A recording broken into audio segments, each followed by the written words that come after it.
Bonjour à tous et bienvenue dans cette vidéo. Bon, vous le savez, nous sommes des grands soutiens de J.K. Rowling face à toutes les attaques dont elle a été la victime, face au comportement absolument inadmissible d'une espèce de petite minorité qui se croit vivre au Wokistan, qui la met en danger, qui va se prendre jusqu'en photo devant son adresse, en donnant son adresse personnelle à tout le monde de la maison où elle vit avec ses enfants, etc. Enfin bref, tous les comportements qu'il y a eu vis-à-vis de J.K. Rowling depuis maintenant presque 2 ans, avec toutes les tentatives pour l'invisibiliser, pour annuler sa présence, pour annuler son œuvre aussi également, pour lui retirer tout ce qu'elle a créé autour du monde magique. Enfin, tout ça était absolument dégueulasse, il n'y a pas d'autre terme. Et nous, de manière très claire, et on a déjà fait une vidéo sur le sujet, on réaffirme notre plein et entier soutien à J.K. Rowling, qui est la victime vraiment d'une espèce de minorité woke qui se permet tout et n'importe quoi, et qui d'ailleurs ont adapté des pratiques qu'ils soi-disant condamnent dans leurs propos et qui en même temps sont ce qu'ils commettent au quotidien, c'est-à-dire des menaces, des intimidations, de la violence, et qui se font l'apologie évidemment d'une certaine cancel culture. Donc nous, là-dessus, on a toujours été très très clair. Mais on sait que tout ce qui s'est passé autour de J.K. Rowling a créé,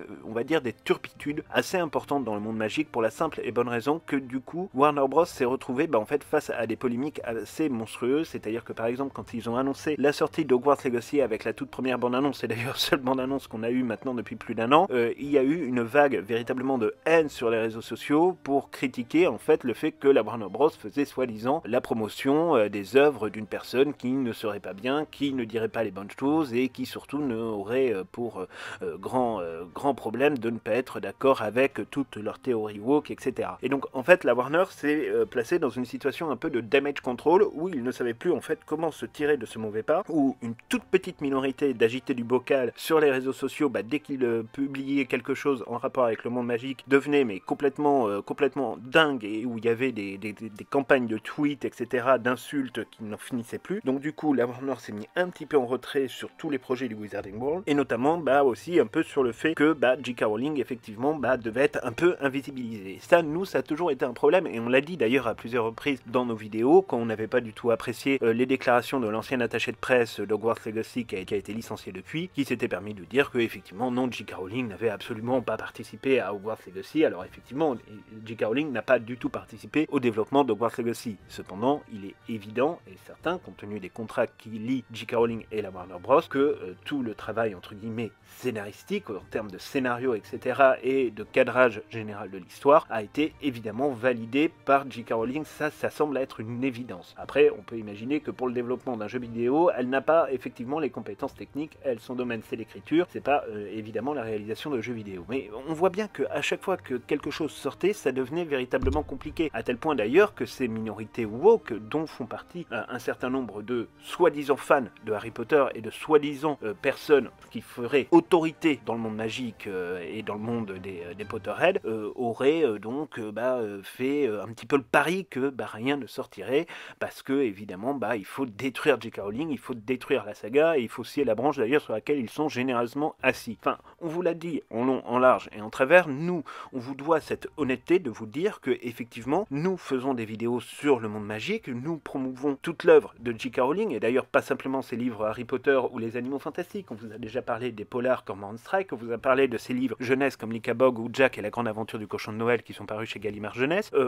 On est une chaîne qui aujourd'hui est monétisée, vous le savez, et nous, on est honnête avec vous, c'est-à-dire qu'on va pas, entre guillemets, gagner de l'argent, même si c'est pas le but premier de notre chaîne, très loin de là, mais on va pas gagner de l'argent sur le dos de J.K. Rowling tout en lui tapant, et évidemment, dessus, ça n'aurait absolument aucun sens, et surtout, ce serait profondément malhonnête à souhait. Nous, on ne veut pas être hypocrite comme tous ces gens-là, parce qu'on doit beaucoup à J.K. Rowling dans nos vies, aussi bien personnelles que dans cette extraordinaire aventure que nous vivons avec vous sur les réseaux sociaux, sur YouTube et sur Instagram notamment. Donc on lui doit énormément de choses, et on lui doit aussi cette passion que nous avons, qui est une passion dévorante pour Harry Potter et pour tout ce qu'elle a pu créer autour du monde magique. Donc nous, là-dessus, les choses, elles sont assez claires. Et on a beaucoup critiqué et beaucoup regretté la position qui a parfois été celle de la Warner Bros, comme la position l'opposition d'ailleurs d'un certain nombre, comme on vous le disait, de youtubeurs et de sites internet, qui se sont cachés et drapés dans une espèce de dignité qui n'a absolument aucun sens pour, entre guillemets, ne surtout pas prononcer le nom de J.K. Rowling. Enfin, on vous en avait parlé, le fait que J.K. Rowling soit absente a priori de l'émission anniversaire pour les 20 ans de la sortie au cinéma de Harry Potter à l'école des sorciers, c'est quelque chose qui très sincèrement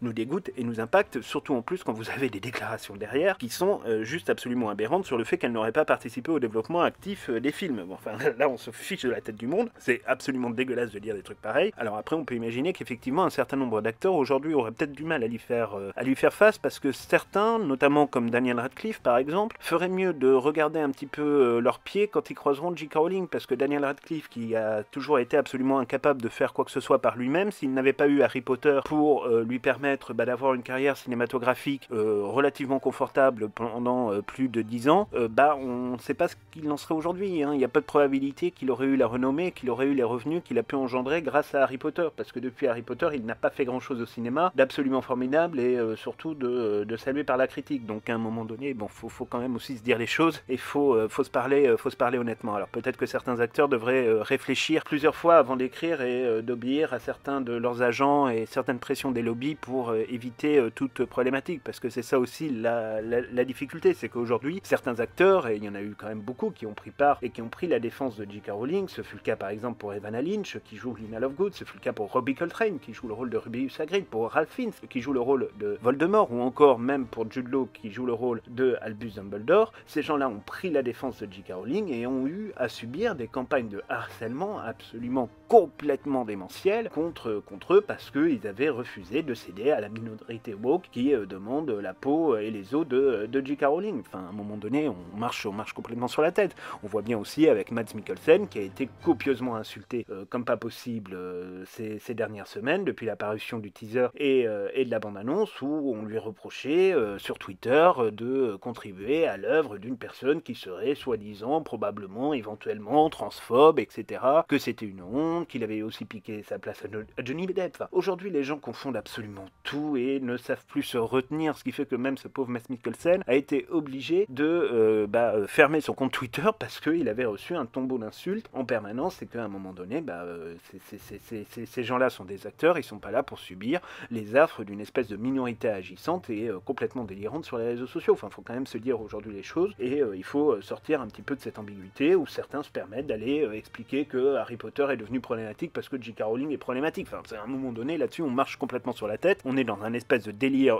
qui relève plus de la santé mentale qu'autre chose et faut juste à un moment donné redescendre et se poser les bonnes questions. Enfin, aujourd'hui, à un moment donné, faut arrêter de rentrer dans des délires de Twitter ou d'Instagram, parce que Twitter et Instagram n'est pas la vraie vie. C'est Twitter et Instagram, ce sont des réseaux sociaux qui doivent rester à leur place de réseaux sociaux, et les réseaux sociaux, on sait ce que c'est un peu la poubelle de l'histoire, quoi. C'est un peu la poubelle d'internet, et là-dessus il n'y a pas grand chose à construire. Alors après, bien sûr, si, il y a des choses à construire. Nous on construit avec vous chaque jour sur nos réseaux sociaux, sur YouTube, sur Instagram, une belle relation, et on est super heureux d'avoir cette petite communauté qui grandit de plus en plus. Mais voilà, tout ça doit se faire dans des échanges qui sont sains et qui sont intéressants. Parfois on n'est pas d'accord dans les commentaires avec vous, et on se le dit et on en parle. On a plusieurs théories, on n'est pas d'accord avec la théorie d'un, et puis finalement on se dit ah bah oui tiens il a peut-être raison. Vous c'est pareil, des fois vous n'êtes pas d'accord avec notre théorie, vous nous le dites et puis on discute. Bon voilà, ça c'est de l'échange. Mais quand on est sur un échange qui est basé uniquement sur la question de l'insulte en permanence, non, et de la menace, ce n'est pas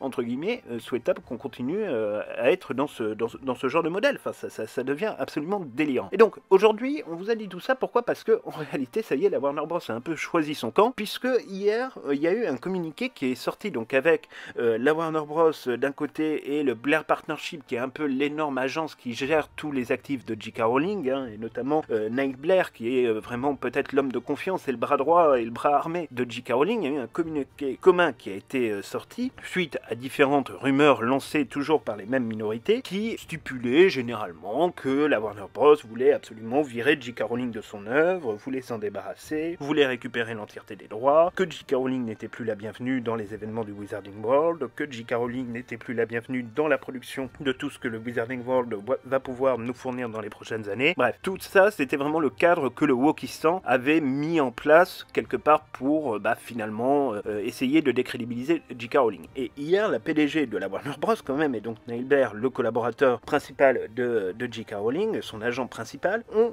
publié un communiqué pour dire qu'à l'occasion de ces 20 années en fait de collaboration active entre J.K. Rowling et la Warner Bros, tout s'était très bien passé et que ça allait continuer à bien se passer, puisque il stipule dans ce communiqué que la relation est de plus en plus proche et de plus en plus collaborative que ce ne fut le cas par le passé, et que aujourd'hui ils vont continuer à développer un certain nombre de choses, qu'ils continuent à travailler sur nombre de choses, et que voilà, toutes les rumeurs qui peuvent paraître et qui sont encouragées par tous les adeptes du wokisme et tous les gens qui font beaucoup de mal à J.K. Rowling sont évidemment totalement fausses. Et ça, pour le coup, c'est une super bonne nouvelle, parce qu'il était temps que la Warner prenne le contrôle là-dessus. Alors attention, on les critique pas. On sait que c'est très difficile quand on est une entreprise, parce que derrière, on a une pression qui est phénoménale, et surtout, en plus, il y a toujours cette espèce de stress. C'est-à-dire qu'aujourd'hui, par exemple, publier la bande-annonce des Secrets de Dumbledore, c'était quelque chose qui n'était pas très simple. C'était même quelque chose de compliqué, dans la mesure où, voilà, il y a toujours cette peur, en fait, d'une réaction complètement dingue des réseaux sociaux, et on sait que encore aujourd'hui, malheureusement, la majorité des choses se passent sur les réseaux sociaux, hein, surtout avec les confinements qui réapparaissent dans tel ou tel pays, et puis les mesures de distanciation, donc on peut plus faire d'événements, mais en réalité, ce que la Warner a compris avec les excellents chiffres autour de la bande-annonce des Secrets de Dumbledore, c'est qu'en fait, il y a une majorité silencieuse, et que cette majorité silencieuse, elle est bien plus forte en réalité que la minorité silencieuse qui existe, et on le voit bien dans les chiffres de vente des livres de J.K. Rowling, qui n'ont jamais été aussi forts depuis l'apparition de Harry Potter. On le voit bien aussi dans la manière dont les gens consomment autour de Harry Potter. Il s'ouvre chaque semaine plusieurs boutiques Harry Potter en France, et c'est pareil en Angleterre, c'est pareil en Allemagne, c'est pareil dans tout un tas d'autres pays. Ça s'ouvre un petit peu partout. Bon, à un moment donné, il faut quand même se dire honnêtement les choses. C'est pas la minorité de Twitter qui va faire l'avenir du monde magique et du Wizarding World. Alors, la déclaration de la PDG de la Warner, elle est très intéressante pour la simple et bonne raison que on a enfin la confirmation, si c'était nécessaire, qu'ils sont en train de développer tout un tas d'autres projets. Alors, quels sont ces projets-là? Déjà, on sait évidemment qu'il y a la suite des Animaux Fantastiques 4 et 5. Là, pour tous ceux qui disaient que ça n'aurait pas lieu parce que la Warner voulait plus travailler avec J.K. Rowling, ils en ont pris pour leur argent comptant. Là, c'est terminé, et à un moment donné, il faut se dire ça. Donc déjà, on a les Animaux Fantastiques 4 et 5. Ensuite, on a l'éventuelle adaptation de Harry Potter et l'Enfant Maudit, où il doit y avoir déjà un certain nombre de discussions. Vous savez que nous, on prend parti, et on le dit, on pense que la pré-production de Harry Potter et l'Enfant Maudit est bien plus avancée qu'on ne le pense, et qu'on pourrait avoir des révélations dans les prochains mois, voire dans les prochaines semaines. Donc là-dessus, nous, on est persuadé que ça arrivera un jour. Il y a la question aussi d'Hogwarts Legacy, où là aussi, on vous l'a dit tout à l'heure dans notre vidéo, on ne peut pas imaginer une seule seconde que J.K. Rowling n'ait pas participé à un moment ou à un autre finalement à la construction du jeu et de la narration de ce jeu et de l'histoire de ce jeu. Ça, c'est absolument improbable.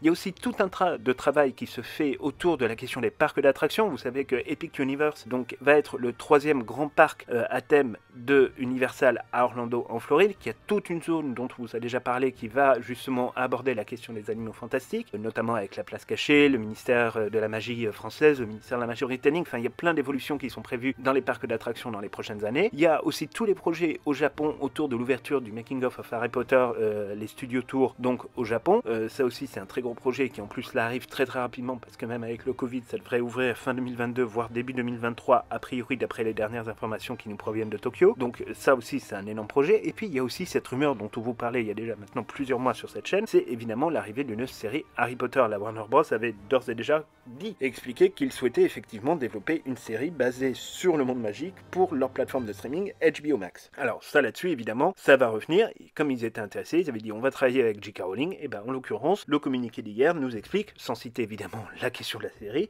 mais nous explique de manière assez claire que voilà, ils continuent à travailler ensemble et que leur relation est évidemment encore plus forte qu'elle ne l'était auparavant. Donc du coup là-dessus, il n'y a pas de difficulté. Ça veut dire que la Warner Bros a bien compris qu'aujourd'hui, de toute façon, le monde de Harry Potter, c'était la franchise qui fonctionnait le mieux, que le Wizarding World, c'était la franchise qui était la plus plaisante à développer, et que rien ne pouvait se faire sans J.K. Rowling. Donc à un moment donné, il était temps de prendre une décision, et là-dessus, nous on applaudit des deux mains ce communiqué de presse, qui peut paraître très anecdotique, mais qui est quand même un sacré coup foutu à toutes ces espèces de minorités qui sont en train de devenir complètement dingues sur les réseaux sociaux, et qui ne sont plus capables de faire la différence entre les délires de certaines personnes qui manipulent beaucoup de gens sur les réseaux sociaux et la réalité du monde dans lequel on vit. Ça, c'est un truc qui est quand même très important. Donc là, en l'occurrence, la Warner Bros a clairement pris la défense de J.K. Rowling, et pour nous, ça, c'est vraiment une très bonne nouvelle, parce que on avait besoin de cet éclaircissement. Alors après, encore une fois, on ne porte pas de critique sur la Warner Bros, on les a toujours appelés à prendre du courage, ce courage, ils l'ont pris, mais on est tout à fait conscient que dans une entreprise, le damage control, aujourd'hui, c'est quelque chose de complexe quand vous avez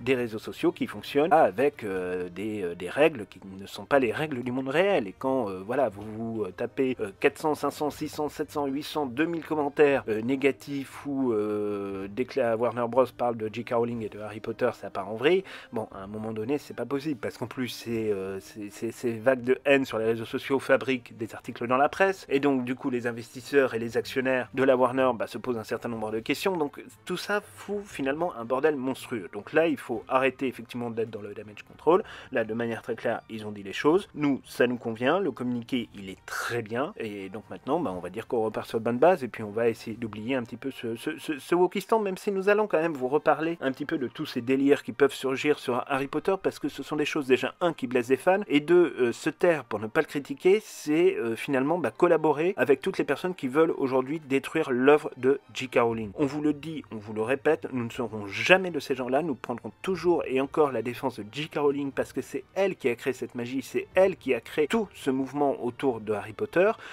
Harry Potter lui appartient, c'est son œuvre à elle, et personne ne peut lui retirer. Et on sera toujours très critique vis-à-vis de toutes les personnes qui tenteront de porter atteinte à J.K. Rowling. Elle n'a tué personne, elle n'a voulu le mal à personne, elle dit ce qu'elle pense, on est en démocratie, il y a la liberté d'opinion, il y a la liberté d'expression, et quand bien même, les gens ne seraient pas d'accord avec elle, ils devraient respecter sa liberté de penser et sa liberté de prendre la parole. J.K. Rowling s'est toujours engagée pour les publics en cours d'exclusion ou en voie d'exclusion ou même en exclusion. Elle a toujours été à leur côté, elle le sera toujours, c'est l'une des personnes qui finance le plus les œuvres caritatives en Grande-Bretagne et même en Europe au niveau des derniers classements. À un moment donné, il faut sortir de cette espèce de délire qui veut faire de J.K. Rowling le mal incarné. Non, J.K. Rowling n'est pas problématique, non, Harry Potter n'est pas problématique, et on continuera à débunker toutes les âneries et toutes les conneries qu'on peut voir sur les réseaux sociaux, parce qu'à un moment donné, ça commence à bien faire. On ne veut pas participer à cette entreprise de sape et se taire face à des gens qui ne représentent qu'une minorité. Aujourd'hui, il y a une très grande majorité de fans de Harry Potter qui n'ont que foutre de ces histoires-là et qui veulent surtout continuer à vivre leurs rêves et à vivre cette magie que J.K. Rowling a créée. Donc nous, on sera toujours de ce côté-là et vous pouvez en être certain. Voilà, donc on vous attend dans les commentaires pour en discuter avec vous. Dites-nous ce que vous avez pensé du communiqué de la Warner Bros qui franchement nous a fait sacrément plaisir, et on se retrouve donc très bientôt pour de nouvelles aventures autour du monde magique de Harry Potter et de J.K. Rowling. À très bientôt.